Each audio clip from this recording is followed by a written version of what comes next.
Welcome to Talking Business, a podcast produced in Melbourne, Australia. The podcast is available on the Acast site, my own website, the Apple Podcast Store, or wherever you go to get your podcasts. Or you can get it at the Business Acumen website at www.businessacumen.biz or at Banking Day.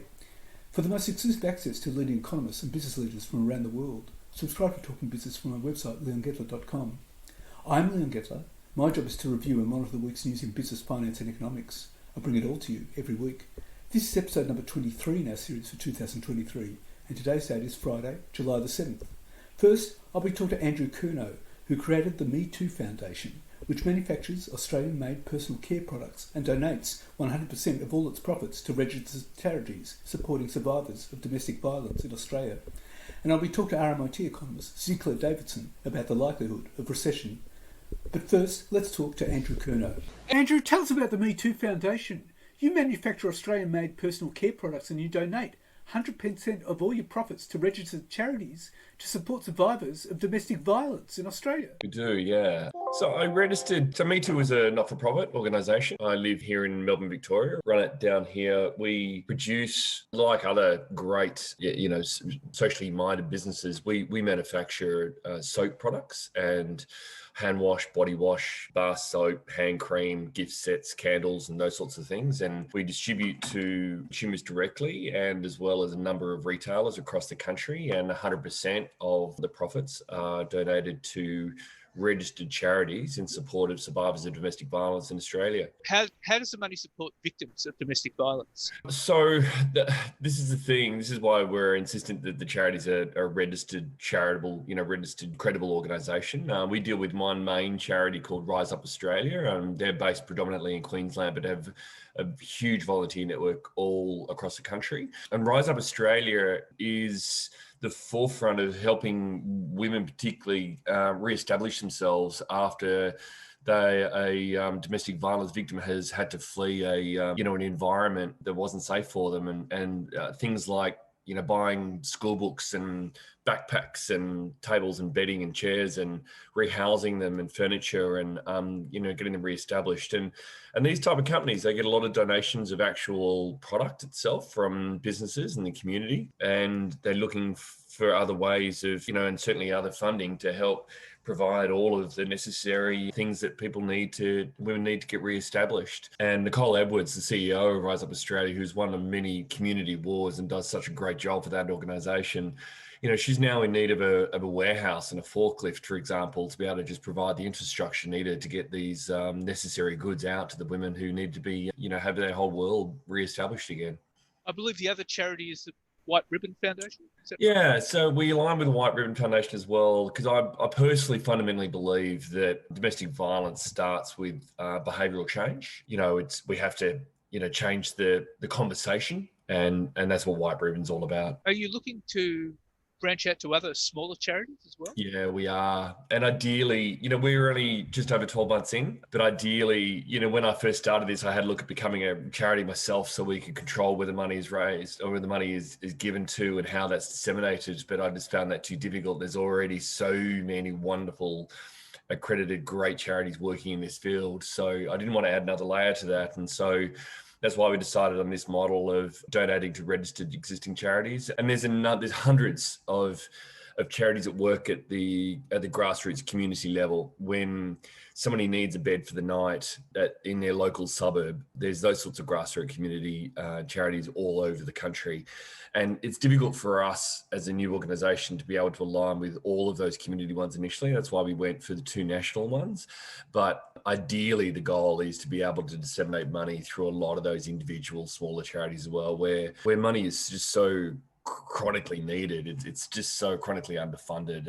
We've got a real problem with domestic violence in our society at the moment. And even though the government are throwing a lot of money at it, and they donate 150, or they didn't donate, they provided another $150 million towards domestic violence last year. A lot of these charities are just chronically underfunded. So the idea is for you to basically connect up with smaller local charities It is. And so how are you going to go about? Yeah, well, that's the hard part. So initially, Leon, we have to sell as much product as we possibly can to raise as many funds as we possibly can before we start disseminating that. Initially, we can only do our bit at a time, but certainly the end goal is to be able to have enough reach through our organisation that we can help all of those smaller charities who are in need of funding. This is interesting. I mean, there's been a huge shift in society now towards ethical consumption. Yeah, You've noticed that, and very how much. do you work with that? Yeah, it looks like we're right on time in that trend. You know, I registered the business in 2018 and launched in 2019. And through COVID, you saw the rise of brands like Who Gives a Crap, who are just such a wonderful organization. They donate 50% of their profits to, getting new toilets built in underprivileged areas, and they're donating $5 million in 12 months.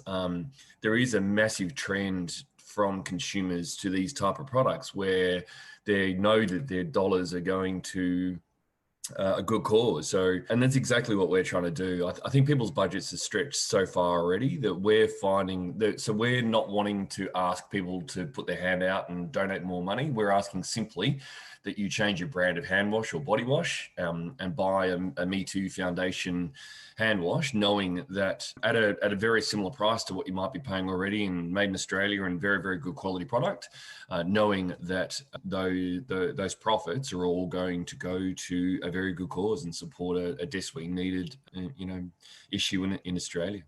I think there is, as you say, a huge appetite for brands that do that, and certainly we're right on there as well. In terms of your manufacturing, I mean, how do you go about doing that? I mean, is it say free with natural botanical fragrances, stuff like that? Yeah, it is. So I used to have a large wholesaling company, and I sold that business to the factory that made products for me. I presented the idea to the owner of that business, who was supporting me with a lot of picking, packing, logistics. So our back end overhead is very low in comparison. That factory is one of the best filling factories in the country and does a lot of main brands as well as some of their own. And I know the process extremely well, having worked in that type of, filling formulation industry now for a better part of 25 years, and working together with him and some of his, key staff, we've created some really beautiful products. They're SLS free, they're paraben free. We use natural botanical fragrances, and I deal directly with the fragrance supplier based here in Australia. All the materials are all Australian sourced, Australian made, and yeah, as I say, the best formulations that are comparable to anything currently on the market. The other issue too is, I mean, how do you expect to get other brands coming to Me Too? Other brand, yeah, I do. What my goal, Leon, is to do to domestic violence what the Pink Ribbon did for the breast cancer research. Pink Ribbon was a license in the end, and a lot of major companies came on board, and you couldn't walk down a supermarket aisle, do you remember at the time, without seeing something of Pink Ribbon. There were Arnott's biscuits, there was Pura Milk, there was laundry powder, there was everything pink. And the amount of money raised through that Pink Ribbon Foundation era of 5 or 8 years of doing a lot of that licensing really made a core difference to their cause. We're trying to do the same thing. When I first had this idea, I trademarked the logo that we designed in every single product category that I could think of, with the idea, once we get going, that we could galvanize the entire industry, that we can get some really good business partners on board to license the brand, and all of that licensing money will also be funneled through the same way that we're donating now. So it becomes a Me Too Foundation version of what the Pink Ribbon did. So I'm looking at brands like Lion Nathan, Pura Milk, if you're listening out there, Colgate, Nescafe, Nestle, whoever it might be. If you're interested in getting on a good social cause, then, we're looking at partnering as a big licensing program with a lot of national brands. Have you actually had discussions with any of them? I've had a couple of initial discussions with a couple of licensing companies and one or two individual discussions. I think predominantly most people want me to build a brand first before they're going to then license it. But there's certainly a huge appetite for coming on board. And as I say, we're only about 12 months in now, and through COVID, we had a huge uplift in sales, and actually we ran out of stock for about 4 months of the year because we couldn't keep up. So it was a bad problem to have. But we've got our infrastructure sorted out now, and we've got some great supporters from consumers ordering directly on our website to a couple of hundred individual stockists around the country reordering us. Our products at wholesale. I think once we really get going, we'll be in a better position to then have those proper conversations with the larger brands. But certainly I'm open to those discussions anytime now. Well, that'll be fascinating to watch, and we'll be watching Me Too with some great interest. Andrew, thank you very much for your time.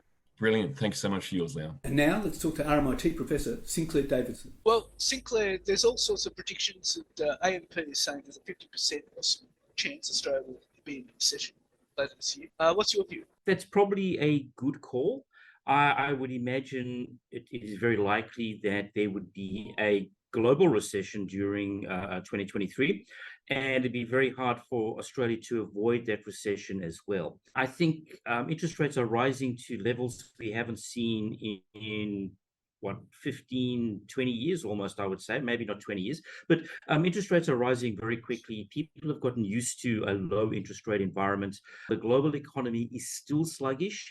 And quite frankly, I don't actually think that we'd really recovered from the economy was still pretty fragile in the COVID pandemic in 2020. That certainly exacerbated things and made it harder for us to avoid a recession. One of the issues is that inflation is very sticky. Yes.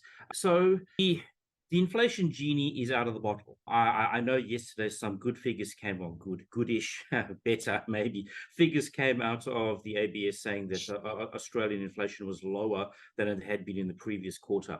Inflation is still out of control. It is still well above the 2 to 3% band.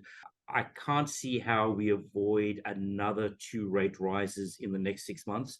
I imagine there's another 50 basis points still to come, and people will jump up and down and complain. More or less, this is how you deal with inflation in a modern economy.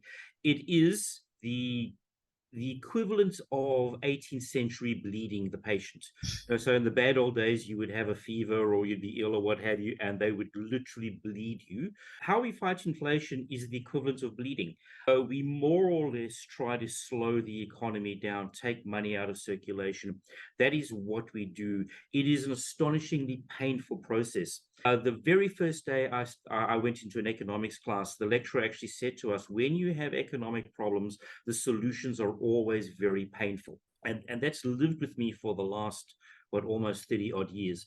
And so when people say, there's going to be a soft landing and what have you, I always kind of think there's no such thing as a soft landing. When you have inflation, when you have economic problems, there are only painful solutions, and there are blunt, painful solutions.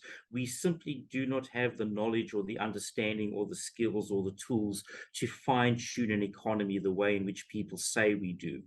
So this is going to be painful, which is why, of course, you should never allow inflation to get out of the bottle. That particular genie is a terrible, terrible problem to have, and we have it now. Now, to be sure, we don't have the double-digit figures that we might have had in the 1980s, but nonetheless, this is problematic, and fighting inflation at the same time the economy would have been slowing anyway would be a problem. So a recession is very likely, a slowdown in the economy is very likely, a slowdown in the global economy is very likely.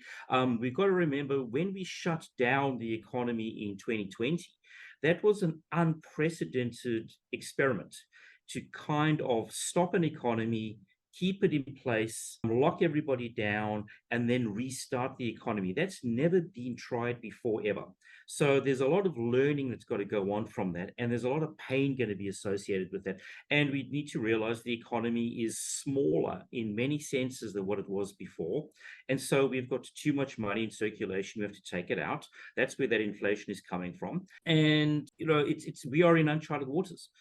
So what we do, there's going to be a lot of trial and error. There's going to be a lot of mistakes made. There's going to be a lot of people really angry, but that more or less is a consequences of choices we made after the global financial crisis, and again, choices we made in 2020. We're paying for all of those choices now. In terms of hard decisions, a lot of sectors will be hit very hard, like retail and hospitality, for example. Yes. And also, the other issue too is that, and Michelle Bullock was referring to this, unemployment would have to rise to 4.5% or higher to deal with inflation. Yes. Now, she got a lot of criticisms for that comment. Now, to be fair, I don't think for one moment she wants to see anybody out of work.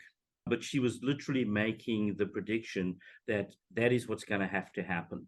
Now, there are a number of ways of thinking about this. Well, one way that I think about this is, of course, if you remember back 4 or 5 years ago, 4.5% unemployment was a good number. So now all of a sudden we're saying, oh, gee, this is not a good number. So, we also need to moderate our expectations as to where we are and what's happening. And, I remember once, Kim Beazley was criticized for saying, gee, I would like to see an unemployment figure with a 4 in front of it. And everybody was saying, oh, what an idiot he is. Whereas now we're saying, oh, my goodness, that would be a disaster. So, I do think we need to be sensible and reasonable. And I think sort of shooting the messenger, as they did in her case, is sort of incredibly unfair. But certainly it is the case that in a recession, people lose their jobs. And Saul Eslake has made a very good argument that we should define a recession not in terms of 2 quarters of negative growth in GDP, but rather we should define a recession in terms of a sudden spike in the unemployment rate. I really like that argument. I think he's onto a good thing there. Unfortunately, nobody else seems to have picked up on that or sort of run with that idea. But very definitely, if a lot of the current, let's call them zombie firms, whose sales are less than their interest expense, go out of business, that means a lot of people are going to lose their jobs. Now, that is an unfortunate consequence of fighting inflation. And that's also another reason why we should always make sure that inflation is strictly under control. So for many years, the Reserve Bank governor, Lowe, used to get into a lot of trouble because the inflation rate was below the RBA target rate. Now, I always used to think that's a great argument. That's a great problem to have. Having inflation well above the RBA target rate is a very serious problem that does need to be nipped in the bud. And a lot of the criticisms that's been directed at him are also very unfair. The issue, though, too, is that inflation at the moment is 6.1% in Australia, which is still too high. And it's going to take a long time to get down to 2 to 3%. Yes, this is true.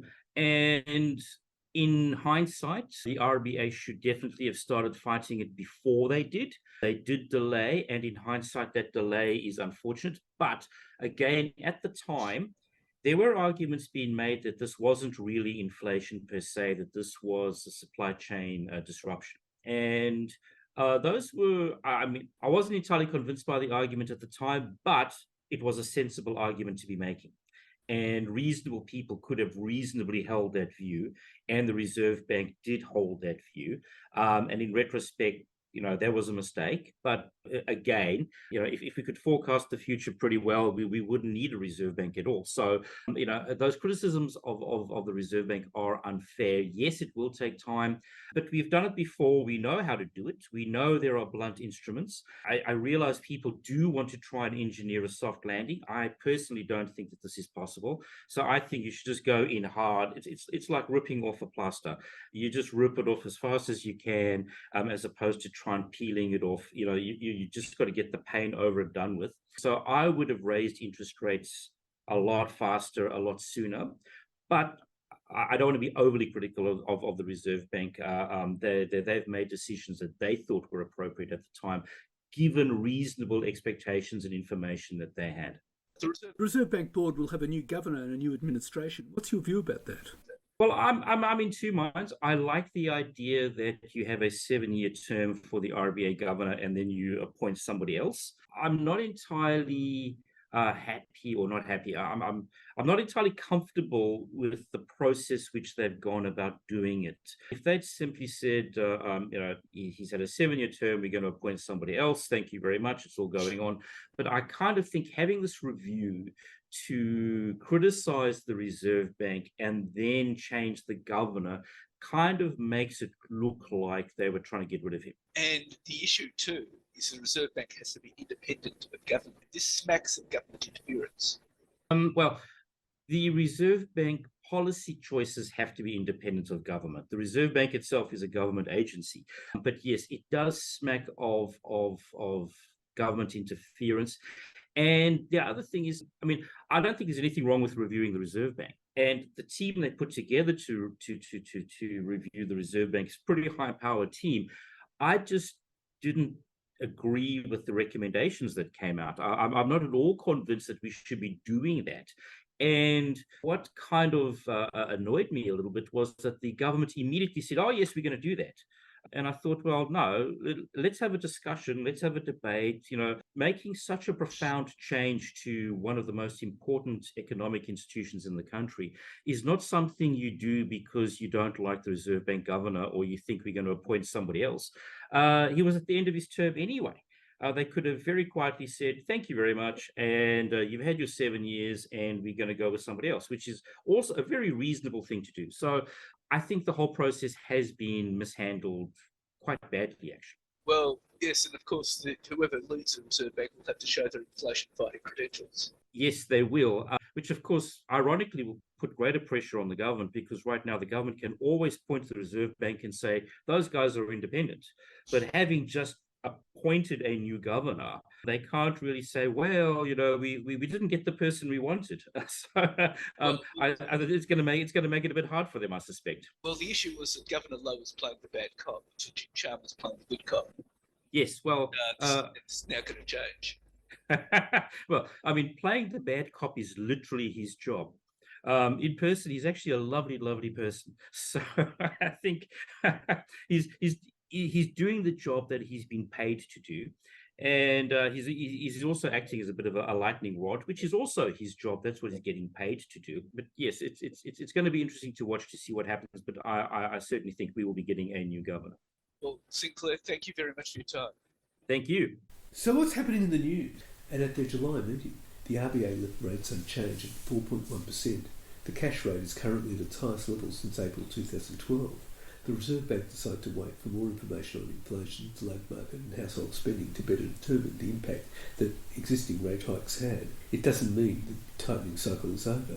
The RBA still anticipates that further rate hikes may well be needed to contain the current inflation outbreak. With inflation still elevated and the unemployment rate near half-century lows, it's hard to argue with that assessment. However, the RBA is also mindful that the economy hasn't yet felt the full impact of the first round of rate hikes last year, and so you should expect a pretty measured and cautious response over the next few months. The RBA is particularly concerned about the stickiness of inflation, particularly in the service sector. Domestic sources of inflation appear to be holding up even as foreign sources of inflation start to subside. If high inflation becomes entrenched in expectations, then it will require aggressive hiking, above and beyond what we have seen thus far, to contain. And psychedelics can now be legally used as medicine in Australia in a world-first approval that's aimed at treating acute mental health conditions. From Saturday, MDMA and psilocybin, better known as ecstasy and magic mushrooms, are cleared for post-traumatic stress disorder and treatment-resistant depression. The approval was granted because of the lack of effective treatment options and preliminary data suggesting the hallucinogens may be uniquely positioned to benefit patients, according to the Therapeutic Goods Administration, the country's regulatory authority. Still, a raft of rules will make it difficult for most people to get their hands on the psychedelics. Only registered psychiatrists who have the ethics approvals normally needed to conduct clinical trials and have gained regulatory authorisation through a provider program will be allowed to prescribe them. The TGA said no medical professionals are currently approved to prescribe the treatment as applications only open on July the 1st. The cost may also be a barrier for many people. Daniel Perkins, co-executive director of the Psyche Institute and a senior research fellow at the University of Melbourne, estimates that a course of treatment including psychedelic-supported therapy sessions could cost between $15,000 and $25,000. It's still early days when it comes to research on the use of psychedelics for the treatment of health conditions. Their long-term benefits and risks aren't known, and it's unclear how long the initial improvements seen among many patients will last. No specific products have been approved in Australia, which means healthcare providers or the facilities they work with will have to import the hallucinogens for their patients. The decision to regulate MDMA and psilocybin as controlled substances, first announced in February, was made by an unidentified senior medical officer at the TGA and reversed previous rulings, including as recent as October 2022, that classified both as prohibited substances. While the TGA said that therapeutic value of the chemicals hasn't been established, The restrictions they put in place around administering them and the known benefits and risks make the approval appropriate. Outside of the narrow medical setting, both MDMA and psilocybin remain illegal in Australia. And troubled accounting and consultancy giant PwC has been referred to the new National Anti-Corruption Commission after revelations that staff at the firm leaked confidential government information to clients.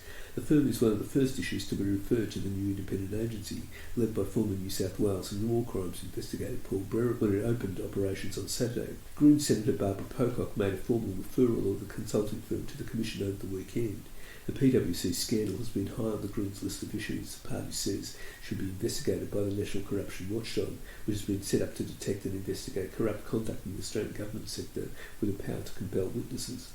However, the NACC does not have to investigate a referral that is made to it. Attorney General Mark Dreyfus has stressed the independence of the agency, saying that while any Australian can refer any matter that they believe that may have constituted serious or systemic corruption, only the Commission can determine what matters it investigates.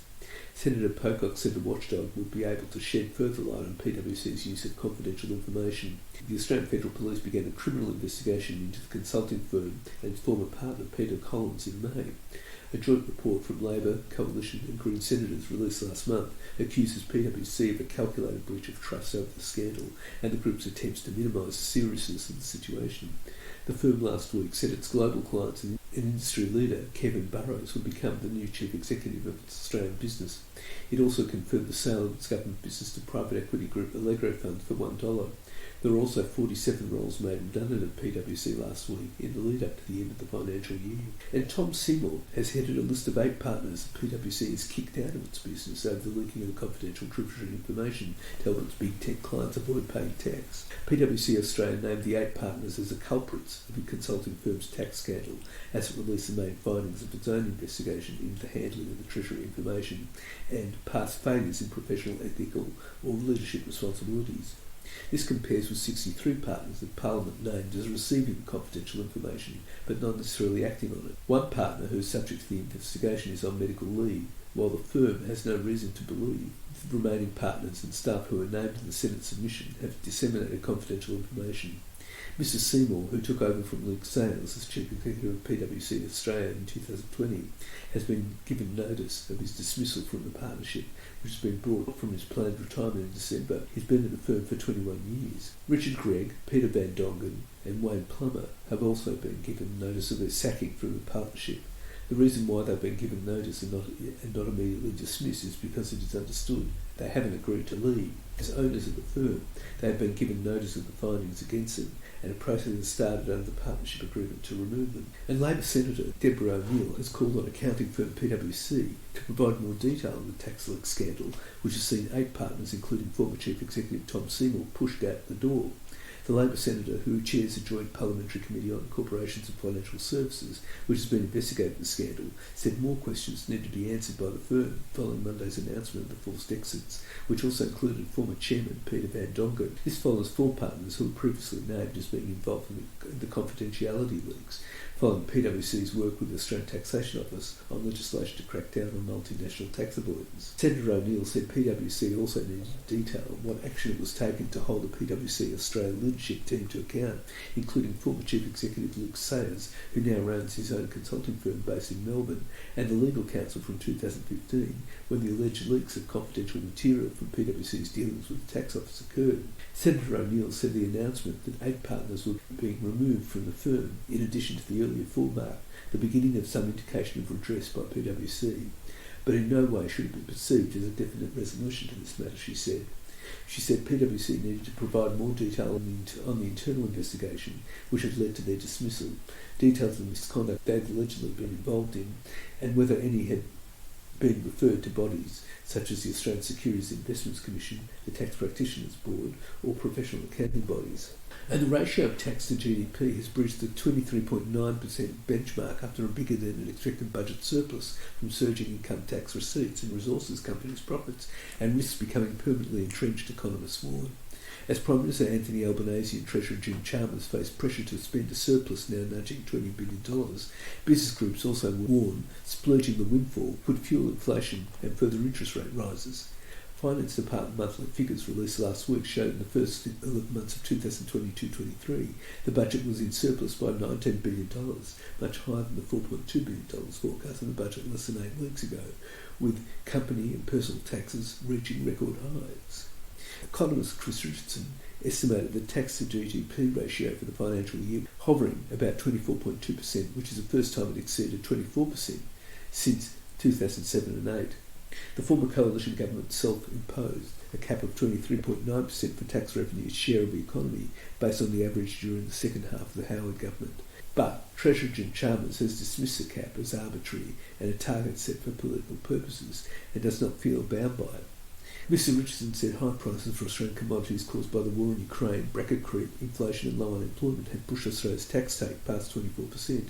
While the ratio could fall as these temporary pressures eased, Mr Richardson said the trend is not the friend, and the 23.9% limit could be permanently exceeded with high taxes required to fund government. And workers in Australia's fossil fuel industry, deemed most at risk of losing their jobs due to the energy transition, can seamlessly switch into the offshore wind industry with only little training, a new report has found.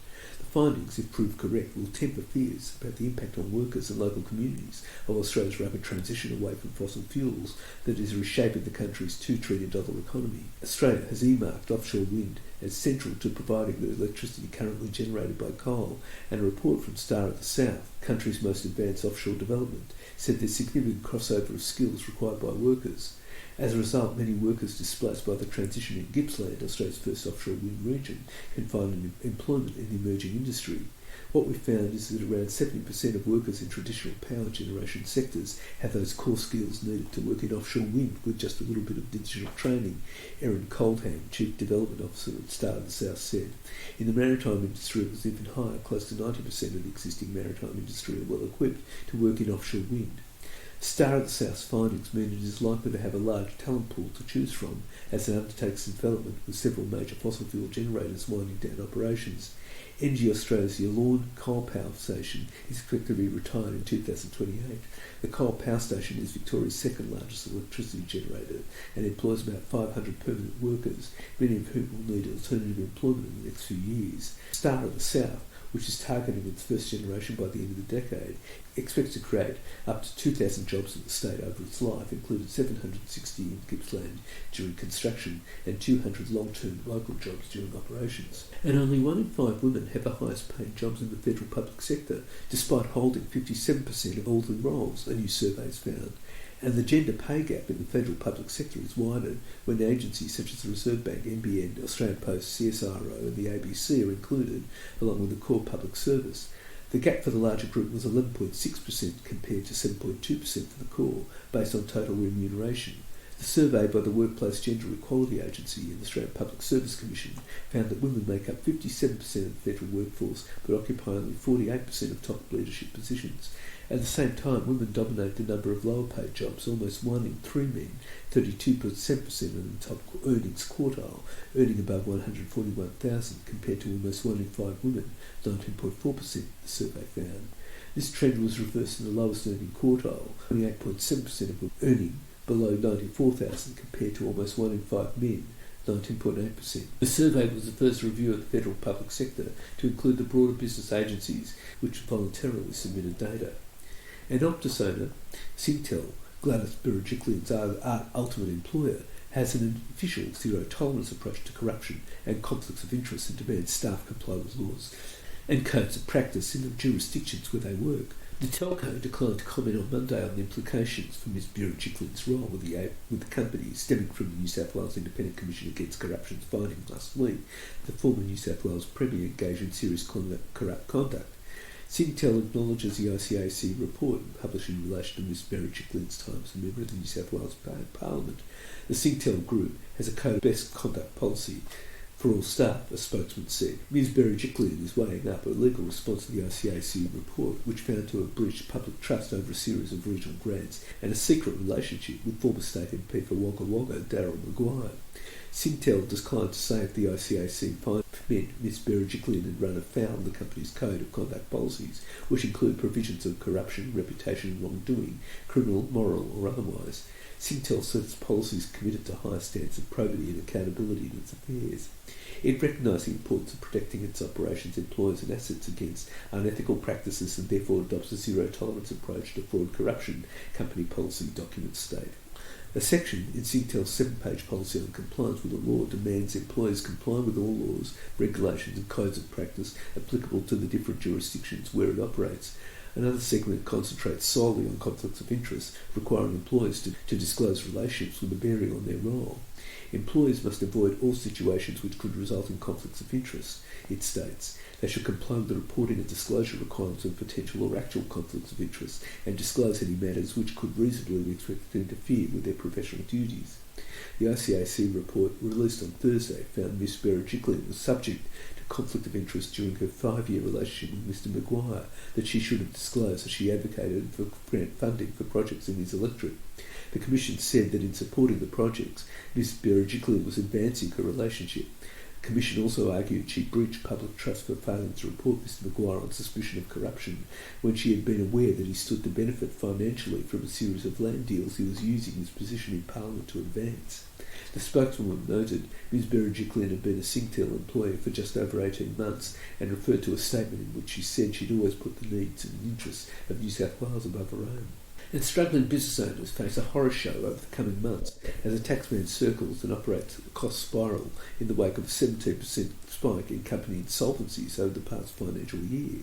The lingering impact of the COVID-19 pandemic and skyrocketing inflation and interest rates sparked a wave of company failures across Australia worth hundreds of millions of dollars. According to indicative Australian Securities Investments Commission data, there were 5,520 administrations and liquidations nationally for the financial year ended June 30, 2023, a 17.2% increase from 4,710 the year before. In Victoria, the numbers were up 39% to 1,476, while Queensland rose 23.5% to 1,004, New South Wales added 2.5% to 2,153, WA was up 53.5% to 485, and ACT by 5.8% to 128. In South Australia, the numbers were down 5.4% to 212, and in Northern Territory by 34.4% to 21. In Tasmania, insolvencies were flat at 41 for the year. The final national tally will be higher because the preliminary data does not include companies where no state is recorded. And that's it for this week. And next week I'll be talking to Scott McKinnell, the Regional Manager for Tenable, to talk about website security. And I'll be talking to EY economist Cheryl Murphy about the economic outlook for the new financial year. In the meantime, you can catch me on Facebook, Twitter, Instagram, LinkedIn and YouTube. And if you want, leave a comment. For the most exclusive access to leading economists and business leaders from around the world, subscribe to Talking Business on the Apple Podcast Store or on my website, leongettler.com. If you want to contact me, email me at leon@leongettler.com. I answer all emails. Wishing you all a safe and healthy week and looking forward to bringing you Talking Business next week.